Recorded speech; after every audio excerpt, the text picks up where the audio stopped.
Hey guys, I'm excited about this new box from Mecpow. Really excited, because in this box is the first fully enclosed Class 1 laser machine from Mecpow. It's the X4 Pro, so not the regular X4, this has been released some time ago, but this is the Pro version. So it's got all the bells and whistles, all the safety features. It's got a camera included, exhaust fan, 22 watt laser, sturdy frame, everything you want from a laser you've got with this machine. And you'll see it first on my channel. So keep watching my channel for the review of this machine. So first let's open the box to see what's inside. It is a pretty heavy box, so I assume it's a very beefy frame. But let's open it up to see if I'm right or wrong. So let's open the box.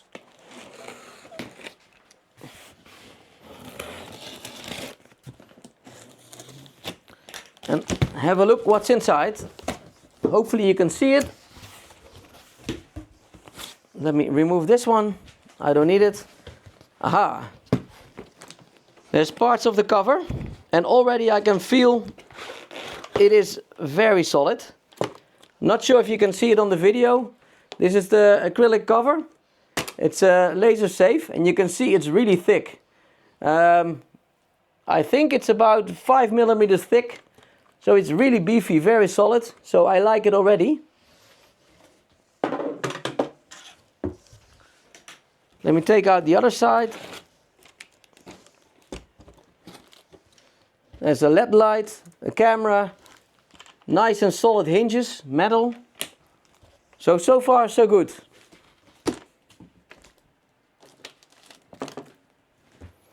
Let me remove this one. Oh, and there's a lot to take out. I will take out all these little pieces first. That's, I think, the easiest way. As you can see, there's also a calibration sheet included for the camera, for LightBurn, exhaust fan, and not sure if you can see it. I will show you like this. It's a one-piece laser frame, so you don't need to assemble it. It all comes pre-assembled, so that's very nice. It is quite heavy, so I will put it down, take it out, and I will come back to you once it's taken out. So I've taken out the laser machine. As you can see, it's indeed a very solid machine. Thick metal parts, everything looks nice and beefy. Flame sensor, the air hose is nicely built into the system, so it's tucked away. Everything is nice and tucked away in the frame, so no loose cables. So already I like it a lot. There's a drawer. Yeah, it's now secured with a tape, but you can take out the drawer, so you can easily clean your honeycomb bed. E-stop, of course. So first glance, well-built machine. So let me take out the other parts. These are the side covers, as you can see. So it's well protected during shipping. Exhaust fan is already included. You can mount it on the frame. Air pump for the air assist. Another nice touch is this, you can adjust. So if you want to set it at a low air pressure, you can do, or full, you can just do it. Of course, there's some goggles, an adapter, AC/DC adapter. Of course, there's a hose included, USB cable, screwdriver, a little brush to clean the lens. There are some materials, test materials included, so that's a nice suggestion. And let me see what's inside here. This is some mounting blocks, I guess, to assemble, I think, the corners of the cabinet, the enclosure. USB-C cable, probably for the camera. It's got a built-in camera, so that's a nice option. Little wrench. You've got some feet to raise the cabinet. You can screw them underneath, and then you can raise it. Let's say you've got a rotary roller, you can raise the cabinet. Very nice. A hose clamp to secure the hose. some cable guides with adhesive on them. Keys, because you can lock it for extra safety, so no little kids can touch the machine. A Wi-Fi antenna is included. I think it's over here, yeah. There's a Wi-Fi port over here. So also on this machine, USB stick and an SD card, probably to update the firmware. Power cable. Let me see, last but not least, the heart of the machine. It's a 22 watt laser, same as the X5, easy focus adjustment, nicely put together. Air assist hose you can just put inside here, you can release it. Power connector, 2 fans on each side, so it looks very nice, well built. So yeah, no issues there. So I've put aside all the stuff that I don't need at the moment. It's behind me, leaving me only with the enclosure, the panels, some screws and assembly blocks, manual, screwdriver. And one thing I didn't mention yet, which is also a very nice option I think, it has a control panel now on the front. You can just control the laser engraver without any software, without any computer, by touching it. So that's nice. With that said, I think we can start the assembly. So I've taken out all the screws, separated them in different sizes. There are also 4 mounting blocks for the enclosure. They go on each corner and then you can screw the enclosures to this mounting block. There are 2 sides of this block, each have 2 holes, but these sides are countersunk, so you can put the screws right in. And the other side, they are flat, so you have to look for the correct way to mount them.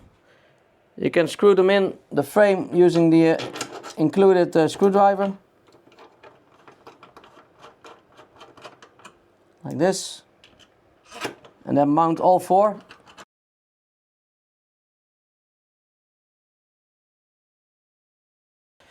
These ones also have the holes are on one side, so you need to align them correctly.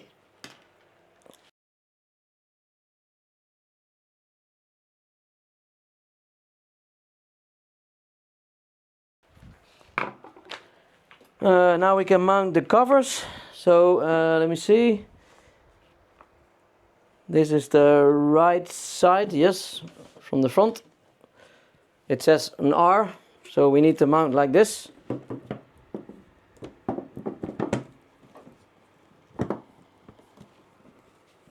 And then using these screws we can fasten them.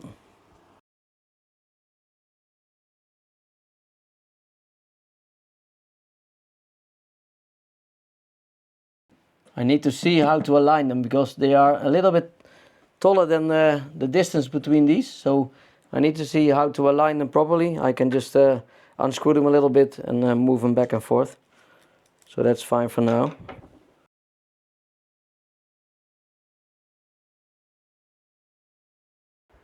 I need to install the exhaust fan.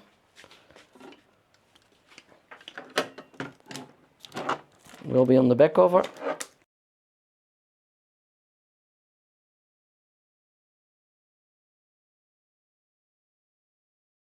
Now, once this is mounted, we're gonna install the rear cover.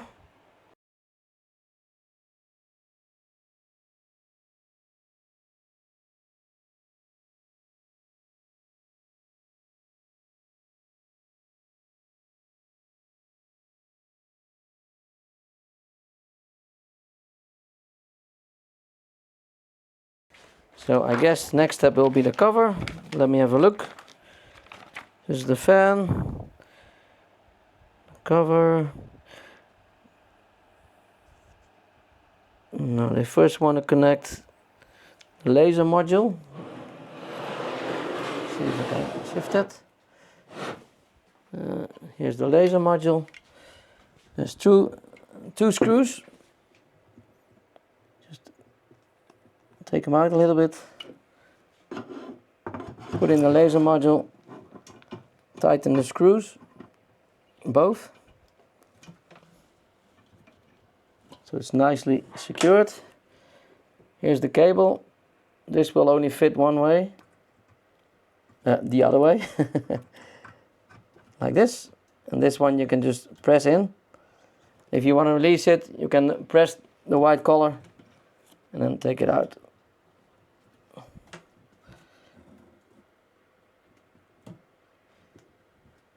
I do have to see if this will not bend. No, I think it will be fine. Nice. So that's the next step. We need to connect the fan at the back. There's a little plug you can put in the connector. A little receptacle. So that's also connected now.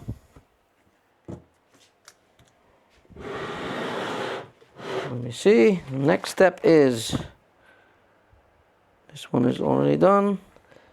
Now we can mount this one. So there are two hinges over here. Nice and beefy metal hinges. And there's one connected to this one.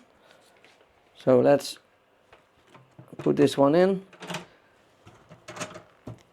Put the hinges on the other side. Peel off the tape a little bit. And then you can use the larger screws. They're countersunk screws.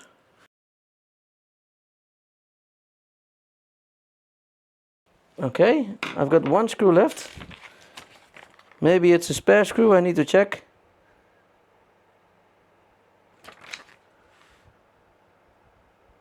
So I think that's it. Need to check if the switches are all connected. I think so. So first glance, let me put it this way. Very nice and beefy. Really like it a lot. Most enclosures, like the other ones that I've reviewed, the bigger ones, they are pretty bulky. They work great and it's nice to have them. But this is, I like this a lot more. Very nice. So I can connect the air pump, this one, and then the antenna. Let me put this one on. It's on this side. Put this away. Boop. It's over here. You can just screw it on.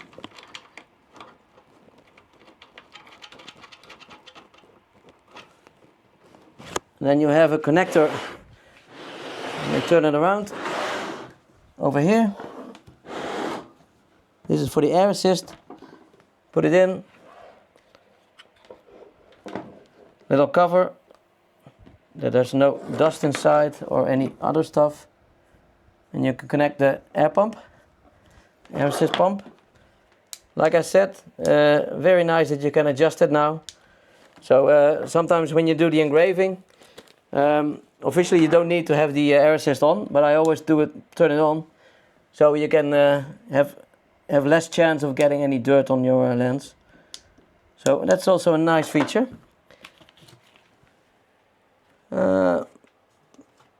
There's also a power outlet inside. Oh, that's for this one, for the LED lights. So there's a cable here, and you can connect it over here. And that's where the cable guides are for, probably, these ones. You have these little cable guides with double-sided tape. You can put it on. Let me show you. Let me take this off. It's easier. If you move this around. Not sure if you can see it in the camera. Let me do like this. Here's the cable for the LED light. And you can put these ones on and then secure it. Also the camera, I need to check if this is already connected. Probably not, because you'll have this USB-C cable. Let me check. It will be here. Here's a cable, and oh, it's on the other side. Oh, that's nice. hopefully you can see it. There's a port over here. So this will be USB-C. You can just connect it. So you can fully close this one. No need to have any cables running outside and getting your smoke out. So it's well thought out design. I've peeled off all the protective foil and wow, this is nice. Nice and shiny. I like it a lot. Let me turn it on. Where's the on switch here? You can hear the fan spinning from the laser. Let me open it. There's a switch for the LED light. So very nice, nicely integrated. One of the safety features, let me move the laser unit to the middle. If I press the home button, you can hear it beeps because the lid is open. So very nice. If I close it and now press the home button, it will move to the home position. So nice, nice, nice. Well done, Mecpow. Really like it. Can't wait to start using it. Yeah, so in the next part of the video, connect it to LightBurn, install it, and then of course do the engraving and cutting test sheets to see how it handles and performs. This one also, there's a little drawer, so you can take out the honeycomb bed easily, clean it, so very convenient. Okay, again, next up, installing in LightBurn. Now let's install this machine under LightBurn. I've connected both cables. One is from the controller, the blue one, and the other one is from the camera. I have extended the cable from the camera because the one which is included is I think 1 meter. It's pretty short, so I've extended it. First, turn on the machine. As you can hear, it's recognized under Windows. Then press Devices. As you can see, I've got more laser machines already installed, but press Find My Laser and then Next. It will look for the laser. And as you can see, it's discovered the GRBL machine 42 by 40 centimeters at COM4. So press Add Device. I will give it a name, Mecpow X4 Pro. The bed size I believe as is. That's mostly correct. Then you see left front is the home position, that's correct. And auto home on laser startup I will enable. Press Finish and then OK. Now you can see the machine is installed. You will see the laser move to the home position. If I, let's say, put in a little square and I say frame, you will see that the machine will frame. I cannot show you because it will beep once it's open. As said, this is a Class 1 laser, so it's fully sealed. If you open it, it will shut down the laser, so that's nice and safe. So once it's installed now, let's continue with the next one, is install the camera. Need to do the configuration and the calibration, and that will be up next. So the next step is calibrating the camera. For this you need to go to Laser Tools, and then Calibrate Camera Lens. Before we do this, there's a sheet included with the machine for the calibration, but I've noticed, maybe you can see it, it's like a glossy paper. So if you put it under a certain angle, like here, you can see it's pretty shiny and glossy, and there's a lot of reflection.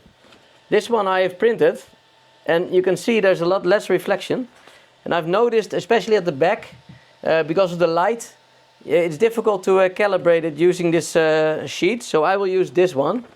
So if you have troubles, just print it out on a regular printer, normal paper, and then use this one. So let me select the Mecpow X4 Pro cam. It's a standard lens, full calibration, and then press Next. And then put this one in the middle, it says, of the bed. If you have a honeycomb bed installed like I have, just select the honeycomb check enabled, so we'll not go nuts on all these little holes. Then press Capture. That is nice. Then go to Next. Now move it to the front. I will move the gantry back, all the way back. Put it here. Close the lid. And then Capture. Okay, then go to the left side. Close the lid again. Then to the right. So you have to do all corners to calibrate the lens. Also good. Now to the back. Put it here and move the gantry to the front. Press capture. You see it's already a higher value, but it's not bad, he says, so I will leave it. Now to the front corner, right corner. Over here, and then move the gantry again to the back. Press capture. And next, left front.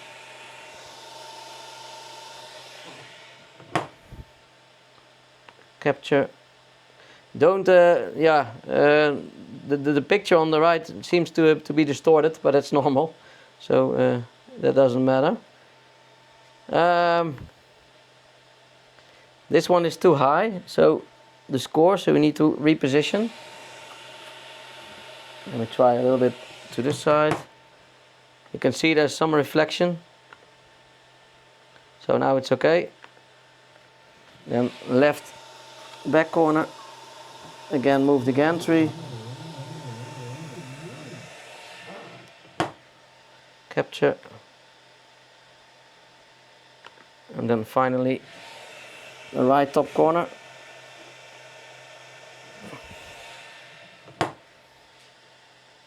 Capture. Next. Now he says that he's finished. Now that we have calibrated the camera, it's time to align the camera. That's the next step. As you can see, I've put on a piece of cardboard on the honeycomb bed. You can also use a piece of regular paper or a plywood, because you need to engrave 4 markers on it in the next step. And then you have to point exactly in the middle of these markers, so the camera is aligned. So go to laser tools and then camera alignment. I've got an overhead camera. I will choose the Mecpow Cam 500. Then next, here you've got some settings. The cardboard is about 4 millimeters thick. I will use 40 for fill and 40 for line. If I frame, let me see, it does fit on the cardboard. So once you have engraved the markings on the sheet, don't move the sheet, because then you have to start over. So I will press start and it will start engraving. It's really nice that I don't need my glasses now, because yeah, it's nicely protected by the cover. So it takes I think a minute and a half roughly. I need to see if I've got the correct settings. If it burns through the paper, I cannot use the markings, of course. Let me see. Yeah, it's nice and dark. I cannot update the camera because the camera is in use now for the calibration or for the alignment. So I cannot update it here. That's why you don't see it changing. But it's now working on this one, number 3. Then it will do number, then we'll go to the middle. And then 2 and 1. And the markings should be nice and crisp, nice dark, so you can exactly point out the middle of each cross.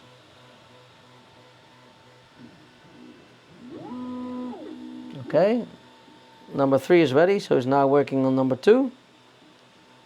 Oh, you can see it's about 1 minute left. Once all 4 are done, I can update the overlay, probably, yeah, and then you can see the markings. Yeah, now he's working on the last one, number 1.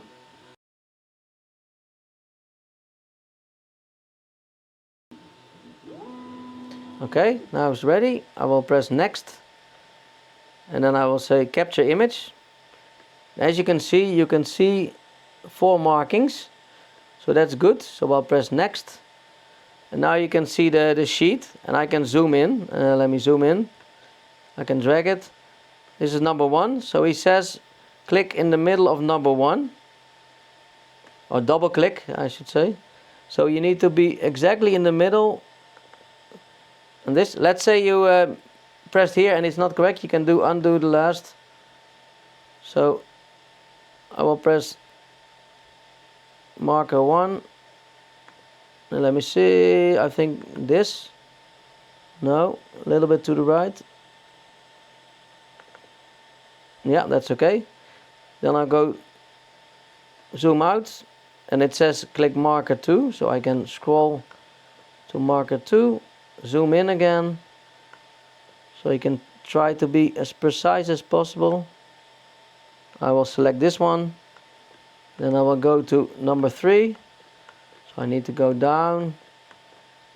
Here's number 3. And now you can see if you make it as crisp as possible, it's easier to get exactly in the middle. But I think this will do. Let me do. I think this is okay. Then I'll press next, and now it says you're done. Finish. I can update the overlay again, and here you can see the cardboard with the markers. So next thing, I will see if the alignment is correctly. So what I will do is I will engrave a little circle. Let's make it 15 by 15 millimeters. Oh. Let me zoom in a little bit. And I will move it to here, underneath here. Then I will do some engraving. I will do line. Make it 2540 watt or 40%. Now do start, and once this is engraved, I will move the circle a little bit, and it should be exactly lining up with what is engraved. So the camera should capture exactly the same as what is engraved. So let me start this one. Let me see if I can, I can see it. So I will do camera control, update overlay. And now if I will drag this to the right, if I, let's say I'll take 2 steps to the right, select it, and then, or 3 steps, you can see the line. Let me zoom in a little bit more. And the line should exactly match with the circle. So 1, 2, 3. And as you can see, it's exactly on top of the circle, or the circle is exactly on top of the engraving. So that means that the alignment is correct. So this is how you can check it. It's always with the cameras in the middle, they are the most accurate. If you go to the corners, because of this distortion of the camera, the corners are always a little bit more difficult. So it's nice to align using the camera, but I don't trust it to be exactly every time.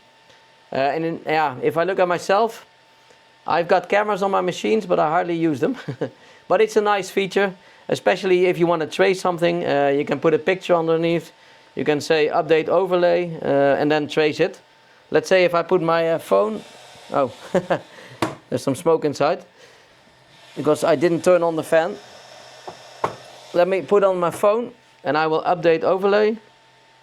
So now you can see the phone. And then I can do trace. And then you can see you can use the settings, of course, to make it more accurate and so. But if let's say I do OK, now you can see if I will move this. Let me get this picture out of the way. Can I move it? No. Where is it?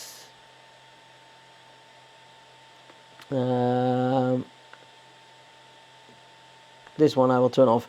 So the camera's turned off. Now you can see it traced the phone.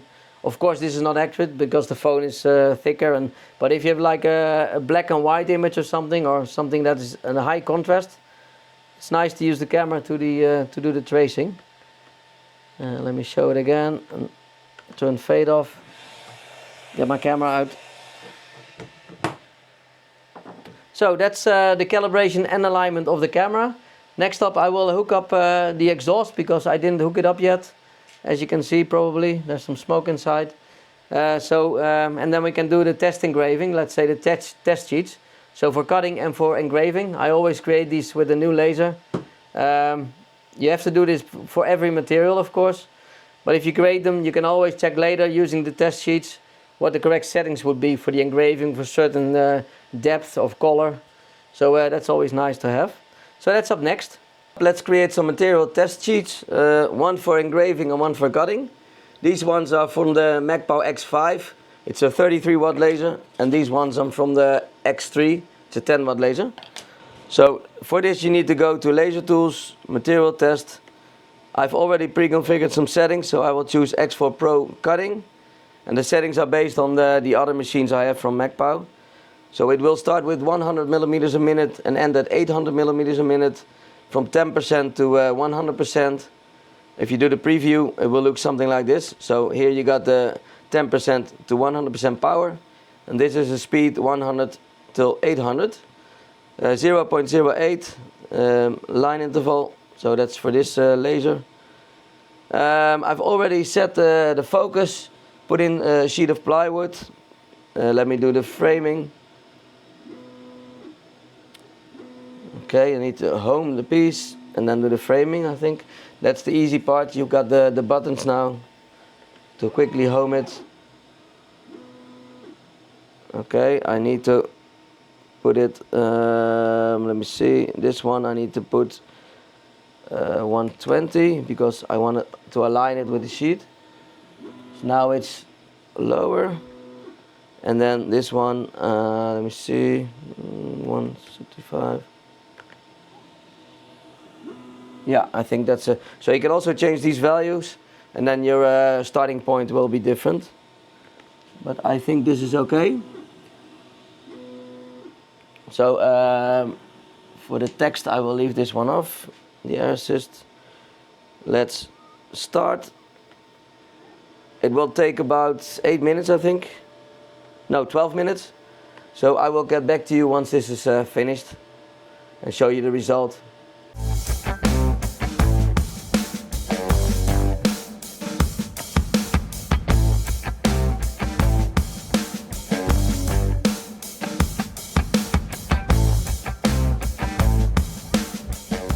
So I finished the first material test sheet for cutting.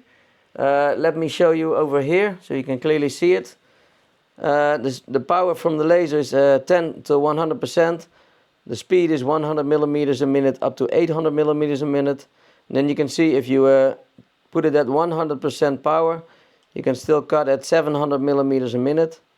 If you lower this, let's say 20% power, 100 millimeters a minute you can cut, and the other ones you cannot cut. You can see some of them are almost cut, but if they are not cut entirely, then they don't count. I used a little toothpick to push out all the blocks, so you can clearly see at what speed and what power you can still cut this material. This is 3 millimeter plywood. As you can see, it's a nice brown, like a caramelized edge, so that's good. Almost no charring. So that works great. So yeah, that's what you can use these sheets for. You have to always create these per material. So if you have a different thickness of or different material, you have to create one for that material. But they can come in handy later on when you need to set a certain speed and power. I always write down on the back the type of laser I used. If I compare this one to the X3, you can clearly see if I take X3 at 90%, you can cut up to around 400 millimeters. 400 millimeters a minute. And if you take this one at 90%, you can cut up to 600 millimeters a minute. So you can clearly see the difference in power. And if I then take the X5, the 33 watt, you can see if I take a 90% power, you can cut all the way up to 900 millimeters a minute. So you can see it's more powerful. Do keep in mind, if you have a higher, like let's say a laser with more power, the laser dot is also a little bit bigger. So this one is 0.08 millimeters. by I think 0.1. I need to check. So it's not square, but it's rectangle. If you take the 10 watt, I think it's 0.06. Also the 5 watt lasers I have are 0.06 millimeters. So if you want to do an engraving, it's always better to use a lower powered diode laser, because the laser dot is smaller and you can get a higher detail. If you want to do more cutting, of course, you can have like a 40 watt laser, speed it up, but it will be a little bit thicker. So I think the 22 watt laser like this one, it's maybe a nice compromise, somewhere in the middle. So that's always good to know. Now let's create the same one, but then for engraving. Again, I've done it based on the settings of the X5 and the X3. So I've started this time at 5,000 millimeters a minute and went all the way up to 12,000 millimeters a minute. I've changed this settings to fill, because now it's an engraving and not a cutting. And if you have a look at the preview, you'll see something like this: 5,000 up to 12,000, 10% up to 100%. And now they are all black because they will be engraved. Turned off the air assist for this one. It will take 35 minutes, so let me start it. I need to set the starting point of the laser. Let me do that. Let me change it. Let me see. It's now on the other, so for the cutting is still. So let me move this. I want to do it to the side. So this one will be, let's say, 265. Oh, or 250. Let me see where it is. I think it's pretty good. Yeah, so it's nicely next to the other one, which is cut. I will press start, and I will get back to you once it's ready.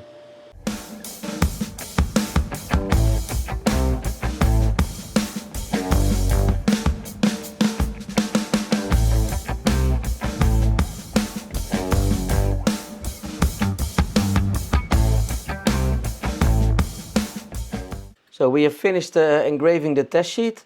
Let me put it under the camera so you can clearly see it. Again, laser power from 10 to 100%. Speed this time from 5,000 to 12,000 millimeters a minute. You can see if you take 10% laser power at 5,000 millimeters a minute, you can barely see something. And if you go up, it's gone.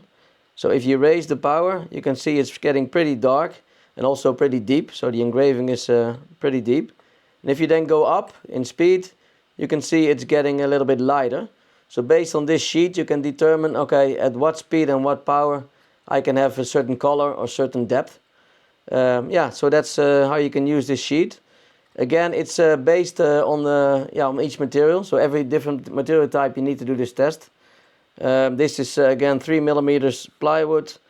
You can see it's nice and brown, almost no charring, so it's nicely cut. Let's talk about the safety features of this machine. Of course, first of all, it's fully enclosed, so I really like that. I've decided not to wear my safety goggles anymore when using this machine, because it's fully enclosed and Class 1. But of course, it's up to you to decide whether to do so or not. If you wish to still wear them, that's always good to have extra protection. There's an e-stop on the machine, so if something goes wrong, just press the e-stop and the laser will shut down immediately. When you twist it, it will reset itself. There's a lock on the machine, so if you lock the machine and take off the key, if you have small children, for instance, and they turn on the machine accidentally, nothing will happen until you put in the key and turn it on yourself. Only then the machine will turn on, so that's great.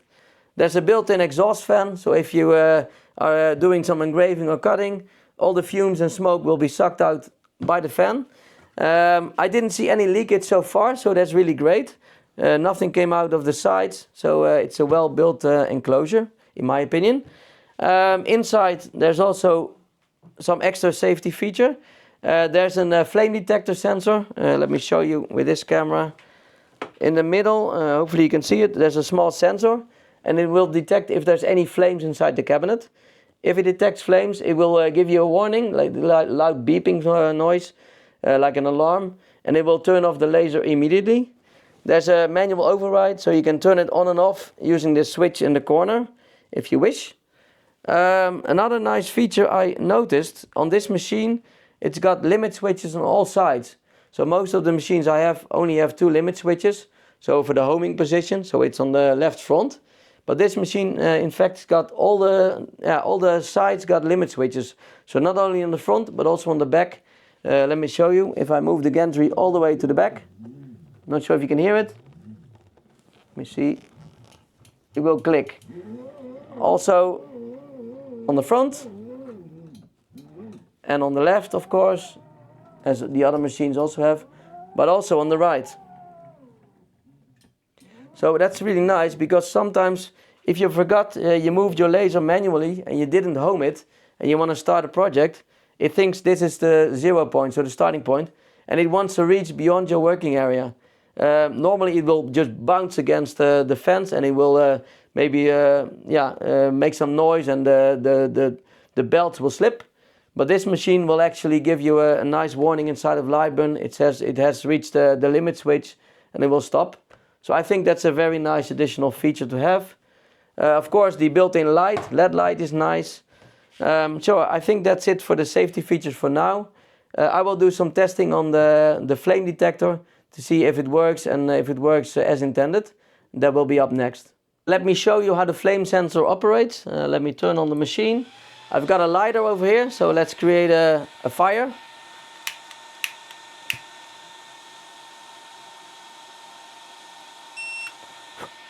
As you can hear, the alarm goes off. If the laser would be in operation, it would shut down the laser immediately. You can reset it via the e-stop. So if I press the e-stop and reset the e-stop, the alarm is also reset. Let me try one more time.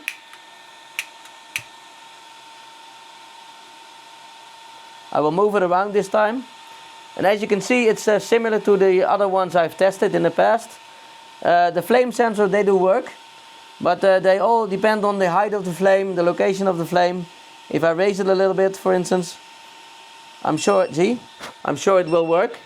Let me turn this off. The flame sensor does work, as you can see, but I wouldn't rely solely on the sensor. When you're using a laser machine, always stay with the machine if it's in operation. Never leave it unattended. I've seen videos and pictures of people who did, and it almost caught fire, or it really caught fire. So always stay with the machine when in use. That's my advice. So as you can see, it does work, but yeah, it's limited, I think, a little bit. So one thing that I noticed when I fully assembled the unit, that there was quite some play on the laser head. You could really move it up and down. And for people who have this, maybe the same as I had, there's a tool included in the kit. And in between here, I will show you on the camera, there's some space. You can put the tool in here, and there's an eccentric nut. So you can tighten it and loosen it. It's in both sides. And when you tighten it, then the gantry will be without any play. And it will improve your engraving and cutting, of course. So if you have this, you can adjust it using this tool. I've shown you how you can get rid of any play on the gantry. So it's the laser head can no longer do this. But the laser head can also do like this. So not this side, but this side. And you can also adjust it. I will show you on this camera. There's an eccentric nut over here. So you can tighten it. And on the other side, always tighten it a little bit, bit by bit. Feel if the play is gone. And whenever the play is gone, stop, and then it's okay. If you over tighten it, you might tighten it too much, so that it doesn't run smoothly anymore, or it might skip steps. So you don't want to have this. So always check if the play is gone, and you can see there's no play.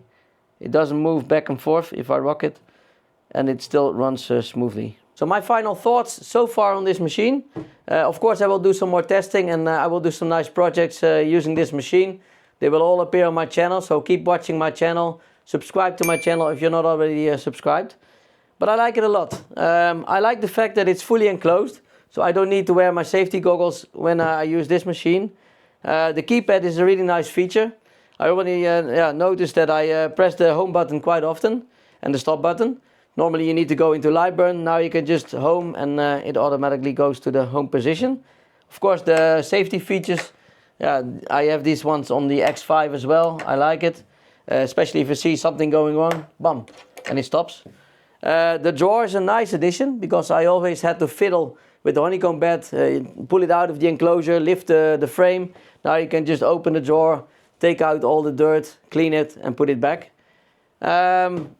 About the cover, also I like the fact that it's compact, because the other enclosures that I have, the aftermarket ones, they are pretty bulky, pretty large and high, and this one is only has got the footprint of the machine, not bigger than that. Also the height is limited, so I like that a lot. So it's quite compact. I like the fact that there's a built-in camera. It works great. As I've shown you in the video, the LED light works great. I like the fact that it has limit switches on all sides, so back and front, left and right. So if you accidentally forgot to home it, it will not bump into the back of the machine or the side, skip some teeth. So it will notice you in LightBurn. Okay, stop. You triggered the end stop. So that's a nice addition as well. I did notice, and I discussed it with some member on the forums as well, and also raised it at Mecpow. It's a bit strange, the behavior of the fan. The fan works great, but it will only turn on, the exhaust fan, when the air assist is turned on. So if I set it in LightBurn and say, okay, air assist on, it will turn the fan off. But if you have, let's say, a cutting layer first, and then the second layer is engraving, and you turn the fan, the air assist off, it will also turn off the exhaust fan. So that's strange, because you want to have this always on if you are cutting or engraving, and you don't want to have it cut off based on the air assist. Of course, you can always leave it on and then manually, using this knob, switch off the air assist. But then you are doing it manually, and you have to do it in between the different layers. For me, it's not a big deal, because I always have my air assist on, so it will reduce the risk of contaminating the lens. But the nice feature though is that you can control the airflow. So if I do the engraving, I can set the airflow at the low rate, and then still have the exhaust fan on. So it works great, but it's a strange behavior, and I don't understand why they didn't separate it. Maybe using a switch is also possible, that you have a button and you can say, okay, turn it on or off, the fan. But I will see if they reply to me. Enclosure, the build quality is nice. It's a real thick material, as I've mentioned before.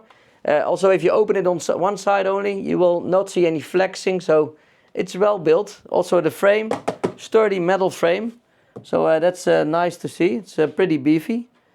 What more can I say about this machine? I think that's almost, that's about it for now. As said, I will do some more testing. If I come across some things or topics, I will raise it, of course. If you have any questions about the machine, just put a comment down below. I will always try to respond to this. But I will leave it at this, I think. Not sure if I have anything more to say at the moment. No. Yeah, the fire, you saw it. The flame sensor, it does work, but don't rely on this solely. Always stay with the machine and have a look at it to see if everything goes as it should be. So again, for now I will leave it at this. I hope you enjoyed the review. Again, if you have any questions, just leave it down. Drop a comment and I will try to respond on it. And I will hopefully I will see you in the next video. Bye.